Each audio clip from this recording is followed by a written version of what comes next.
Here's a close-up of the CPU cooler. Look at that beautiful fan. It's quieter than I thought it would be. Hey everyone, Digital David here. Today in this video, I'm going to be checking out the Cooler Master I70C low profile ARGB CPU cooler. I did receive this product to review, but any opinion expressed in this video is strictly my own. That being said, if you're interested in this cooler or you want to find out more about it, the link to it will be in the video description. Here's the retail box. In packaging, everything looks great. They have some quick tech specs for you on the side. Keep in mind, this supports Intel socket LGA 1700. That is the only socket that this supports. So keep that in mind with this particular cooler. You need to have an Intel compatible CPU with LGA 1700 for your socket. Now let's go ahead, let's open it up, and let's look at the contents. This video is sponsored by Software Keep. Shop software products ranging from one user to enterprise licenses. Their software includes Microsoft Office, Microsoft 365, Windows 10 and 11, along with antivirus for PC and Mac users. For my viewers, they are offering an additional 20% off site-wide using code DD20, so be sure to enter code DD20 at checkout today. Here are all the contents. First up, we have our product literature featuring our warranty information. This cooler does come with a 2-year warranty. Next, we have our Cooler Master 1700 bracket right here for Intel 12th and 13th gen CPUs that support socket 1700. And lastly, we have the cooler itself with the Cooler Master logo and branding on the fan. That's going to illuminate for us. Our nice RGB fan. We'll look at it from all different sides and angles right here. Very easy and simple installation. They already have the thermal paste pre-applied for you in a nice protective cover.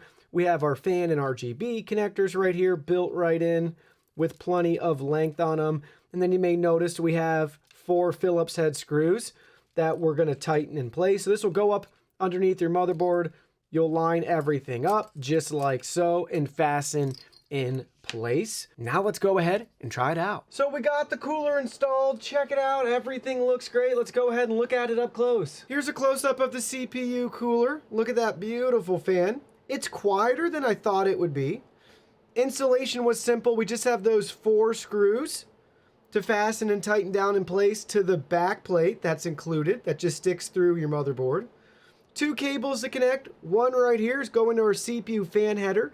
The second cable is for our RGB that's plugged in to our hub behind that we can control all the fans now and sync the colors. So let's go ahead, let's look at the fan colors with the lights off. All right, the lights are off. Let's cycle through some of the colors that we have for this CPU cooler's fan. So going through a couple different modes, you can see the effects, the transitions there as it pulses and changes between all the different colors. Very responsive. Works great with other Cooler Master fans. Matching the effects here.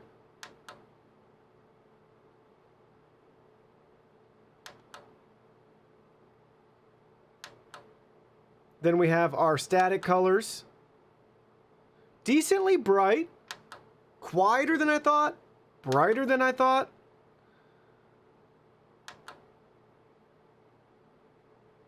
And definitely is nice that it has basically the clear color on the fan blades to help reflect the light from itself, as well as like our exhaust fan here, definitely helping to add to the effects and the colors of the cooler's fan. Ooh, that Cooler Master purple looks nice. That looks great with our white build. And then we're back to the beginning. Now let's talk about cooling and performance. The first thing I want to say is this cooler has a TDP rating of 95 watts. I'm guessing that's going to be best suited for like the Intel 12400. Currently, the CPU that we have in our build is the 12700K. Technically, it has a base TDP rating of 85 watts. So we're going to find out to see, does it throttle? Does it slow down? How hot does it get with our 12700K? We are not running it overclocked or anything like that. So currently, with our build, again, the variables will vary depending on what case, parts, components that you're using with your build. And if you choose this cooler, but we have all of our panels on, the PC's at idle.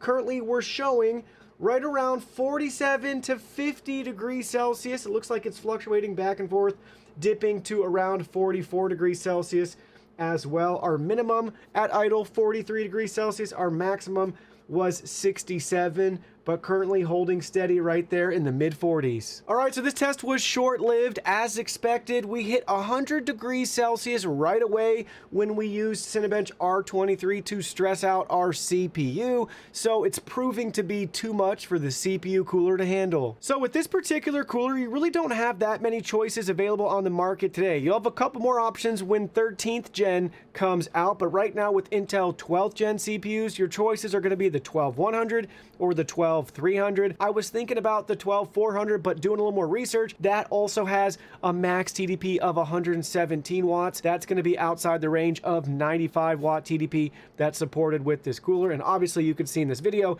it's too much to handle for the 12700K. So your best bet, 12300 or below.